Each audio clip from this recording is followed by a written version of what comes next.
Tahapan rekapitulasi surat suara pemilu masih dilakukan oleh PPK Bukit Kecil.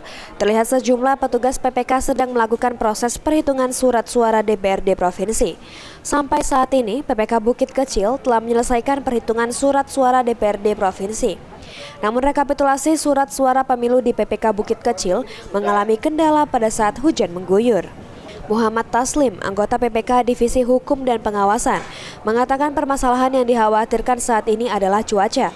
Karena di musim hujan kotak suara dikhawatirkan rusak karena lembab, sehingga apabila hujan mengguyur proses rekapitulasi dihentikan atau di-stop sementara. Tahun yang lalu, pelaksanaan kita ini yang kita khawatirkan ini adalah cuaca. Karena di musim hujan, ya kemudian kita khawatir dengan kotak suara yang riskan dengan cuaca lembab, ini yang agak sedikit menghambat berjalannya proses penghitungan. Jadi begitu cuaca buruk. Ilham Wahyudi, PAL TV.